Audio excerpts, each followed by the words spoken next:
दोस्तों आज हम ऐसी 5 गलतियां लेकर आए हैं जो ज़्यादातर लोग करते हैं एसआईपी इन्वेस्टमेंट में, जिससे उनको बहुत ज़्यादा फायदा नहीं होता है। ये अगर 5 गलती आप नहीं करते हैं तो डेफिनेटली आप एसआईपी से बहुत पैसा कमा सकते हैं, अच्छा खासा पैसा बना सकते हैं और बहुत जल्दी अमीर भी बन सकते हैं एसआईपी इन्वेस्टमेंट से। बस आपको ये 5 गलती नहीं करनी है। तो हम आपको एक एक करके गलती बताएंगे। पांचों गलती ज्यादातर लोग करते हैं अपने एसआईपी इन्वेस्टमेंट में, तो वीडियो के लास्ट तक बने रहें ताकि आपको भी फुल नॉलेज मिल सके और आप भी ये 5 गलती नहीं करें और आप भी एसआईपी इन्वेस्टमेंट से खूब पैसा कमाएं। तो चलिए पहली गलती की बात करते हैं हम। पहला जो गलती बहुत सारे लोग करते हैं वो है short term SIP. Short term SIP में क्या करते हैं, बहुत सारे लोग इस माइंडसेट से आते हैं कि हाँ मैं पैसे डाल दूंगा, 2-3 साल या 1-2 साल में मैं पैसे थोड़ा बहुत प्रॉफिट लेके निकल जाऊंगा। अब जैसे आप इन्वेस्टमेंट करते हैं तो थोड़ा बहुत प्रॉफिट होता है, लेकिन शॉर्ट टर्म में इन्वेस्टमेंट करने से क्या होता है, आपको थोड़ा बहुत प्रॉफिट हो सकता है लेकिन आप इससे बड़ा पैसा नहीं बना सकते। क्यों नहीं बना सकते? क्योंकि एसआईपी इन्वेस्टमेंट में या म्यूचुअल फंड में आपको अगर बड़ा पैसा बनाना है तो आपको कंपाउंड होना देना पड़ेगा, अपने अपने पैसों को टाइम देना पड़ेगा कि वो पैसा कंपाउंड हो। कंपाउंडिंग की पावर तब काम करती है जब आप अपने पैसों को एटलीस्ट कम से कम 8 साल का टाइम दे उसे कंपाउंड होने का। आप जब देखिएगा ना, जब आप अपने पैसे को इन्वेस्ट करें चाहे एसआईपी में चाहे लमसम में, तो अगर आप अपने इन्वेस्टमेंट को 7 से 8 साल का टाइम देंगे उसके बाद आप देखिएगा कंपाउंडिंग का पावर। कंपाउंडिंग का पावर वर्क कब करता है? जब आप अपने इन्वेस्टमेंट को तकरीबन 8 साल से ज्यादा का टाइम देंगे। तो आप जब भी आप इन्वेस्टमेंट कर रहे हैं तो कभी भी शॉर्ट टर्म एसआईपी 1-2 साल के लिए बिल्कुल भी ना करें। शॉर्ट टर्म में एसआईपी इन्वेस्टमेंट नहीं है। अगर आपको पैसा बनाना है तो आपको तकरीबन 8 साल से ज्यादा का इन्वेस्टमेंट करना होगा। चलिए दूसरी गलती की तरफ चलते हैं जो बहुत सारे लोग करते हैं, वो है invest in only one category और put all money in one fund. बहुत सारे लोग क्या करते हैं, जब जैसे कोई 10,000 की एसआईपी करना चाहता है या कोई 8,000 की एसआईपी करना चाहता है, कोई 5,000 की एसआईपी करना चाहता है, तो वो क्या करता है, सारा का सारा पैसा एक ही फंड में डाल देता है। ठीक है, जैसे कि अगर कहा गया कि हाँ आप स्मॉल कैप में इन्वेस्ट करिए, मिड कैप में इन्वेस्ट करिए, लार्ज कैप में इन्वेस्ट करिए, कोई क्या करता है सिर्फ एक ही कैटेगरी के फंड में डाल देता है। स्मॉल कैप में कर रहा है तो पूरा का पूरा पैसा स्मॉल कैप में ही डाल दिया 5,000 का। 10,000 का कर रहा है पूरा का पूरा पैसा स्मॉल कैप में ही डाल दिया 10,000 का।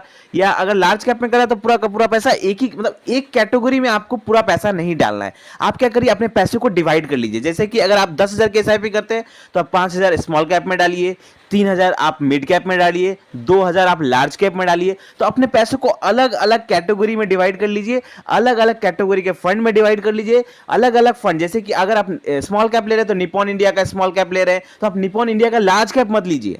मतलब एक ही जो कैटेगरी का फंड है, एक ही कंपनी का, आप 2 कैटेगरी का फंड मत लीजिए। अगर आप एसबीआई का अगर आपने मिड कैप लिया है तो आप एसबीआई का लार्ज कैप मत लीजिए। मतलब आप अपने पैसों को थोड़ा डाइवर्सिफाई कर लीजिए ताकि आपको डाइवर्सिफिकेशन का फायदा मिले लॉन्ग टर्म में। चलिए तीसरी गलती जो बहुत सारे लोग करते हैं वो है मार्केट लो और एसआईपी को स्टॉप कर देते हैं। बहुत सारे लोग ये करते हैं कि जब मार्केट गिरता है, जब मार्केट गिरता है, लोगों को जब पैसा थोड़ा सा नेगेटिव होता है ना, वो क्या करते हैं, एसआईपी को स्टॉप कर देते हैं, एसआईपी बंद कर देते हैं। उनको लगता है कि मेरा पैसा गिर जाएगा, मेरा पैसा डूब जाएगा। तो ये बहुत बड़ी गलती है जो ज़्यादातर लोग करते हैं कि जब भी मार्केट गिरता है उस टाइम में वो एसआईपी स्टॉप कर देते हैं। जबकि करना क्या चाहिए, इसके ठीक उल्टा करना चाहिए। जब भी मार्केट आपका लो जाए तो पहला बात तो आप एसआईपी स्टॉप मत करिए, एसआईपी जारी रखिए। साथ साथ आप क्या कर सकते हैं, आप जिस फंड में एसआईपी कर रहे हैं उस फंड में थोड़ा थोड़ा लमसम डाल दें। ठीक है, जब मार्केट गिरे, आपको ऐसा लगे कि मार्केट करेक्शन लिया है, मार्केट डाउन चला गया है, नेगेटिव जा रहा है, तो आप अगर आप जानते हैं कि आपने सही फंड में एसआईपी किया है तो आप उसी फंड में थोड़ा सा लमसम कर दीजिए। 20,000, 30,000, 50,000 जो आपकी क्षमता है आप उस हिसाब से लमसम कर दीजिए। तो आप अपने गोल तक ना बहुत जल्दी पहुंचेंगे अगर आप ये टेक्निक अपनाते हैं। तो जब भी मार्केट गिरता है तो क्या करिए, आप पहला तो एसआईपी बिल्कुल भी भूल के भी स्टॉप मत करिए। अगर आपका गोल पूरा नहीं हुआ है तो एसआईपी बिल्कुल स्टॉप मत करिए। और जैसे ही आपको लगता है मार्केट गिरा है, अगर आपके पास थोड़ा बहुत पैसा है तो उसमें लमसम करते रहिए। क्योंकि जब आप मार्केट लो पे लमसम करेंगे तो क्या होगा, उससे आपको ज़्यादा यूनिट मिलेगा कम दाम पर और आप ज़्यादा जल्दी रिटर्न बना पाएंगे, ज़्यादा पैसा बना पाएंगे। इसलिए जब भी मार्केट गिरे कभी भी एसआईपी स्टॉप मत करें, थोड़ा बहुत लमसम करें। चलिए चौथी गलती की तरफ चलते हैं जो बहुत सारे लोग करते हैं। पांचवी गलती जो वो तो बहुत भयानक है, तो वो आपको जरूर सुनना चाहिए। पहले मैं चौथी गलती की बात करता हूँ। चौथी गलती क्या है कि लोग क्या करते हैं, वेरी लो एसआईपी अमाउंट, बहुत कम एसआईपी अमाउंट डालते हैं।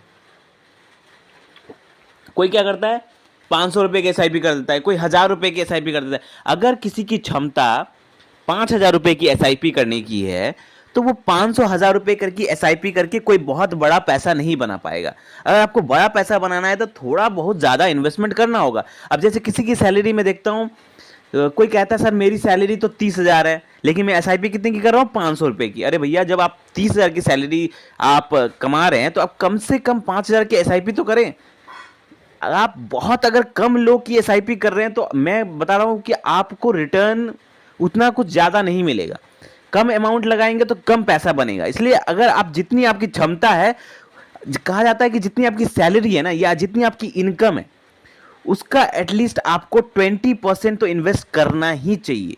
ठीक है, एटलीस्ट, कम से कम मैं कह रहा हूं, जितना ज़्यादा कर सके उतना अच्छा बात है आपके लिए, उतना जल्दी आप पैसा बना पाएंगे। चलिए, तो आप ज़्यादातर कोशिश करें कि कम से कम 20% का अपना इनकम का, सैलरी का या इनकम का आप एसआईपी इन्वेस्टमेंट जरूर करें। चलिए, पांचवी गलती की तरफ चलते हैं जो बहुत सारे लोग करते हैं। वो है कि बैंक से एसआईपी कर लेते हैं या डिस्ट्रीब्यूटर से एसआईपी करते हैं या किसी एजेंट से एसआईपी करते हैं। तो कभी भी आप बैंक से, एजेंट से या डिस्ट्रीब्यूटर से एसआईपी मत करिए। क्यों नहीं करिए?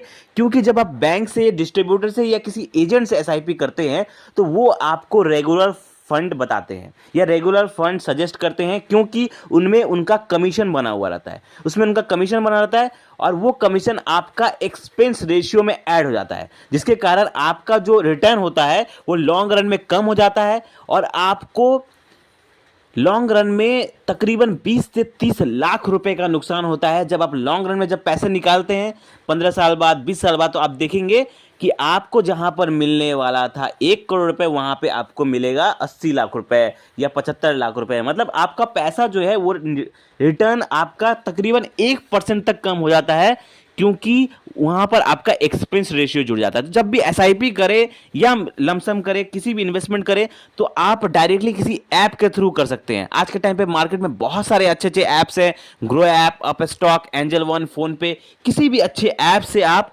अपने डायरेक्ट फंड देखकर, जहां पर रेगुलर फंड नहीं होना चाहिए, डायरेक्ट फंड देखकर इन्वेस्टमेंट करें और ये जरूर देखें कि उस फंड का एक्सपेंस रेशियो 1% से कम है या नहीं। 1% से कम होगा तो ही इन्वेस्टमेंट करिए, ताकि आपको लॉन्ग रन में आपका पैसा एक्सपेंस रेशियो के रूप में ज़्यादा ना कट जाए। तो आई होप आपको ये समझ में आएगा कि पांचों गलती आपको नहीं करनी है। अगर ये 5 गलती आप नहीं करेंगे तो डेफिनेटली आप एसआईपी इन्वेस्टमेंट से बहुत पैसा कमा सकते हैं। तो आई होप आपको ये वीडियो अच्छा लगा होगा। वीडियो से रिलेटेड कोई भी क्वेश्चन है तो कमेंट करें और ऐसे ही जबरदस्त फाइनेंशियल वीडियो पाने के लिए हमारे चैनल को सब्सक्राइब करें। धन्यवाद।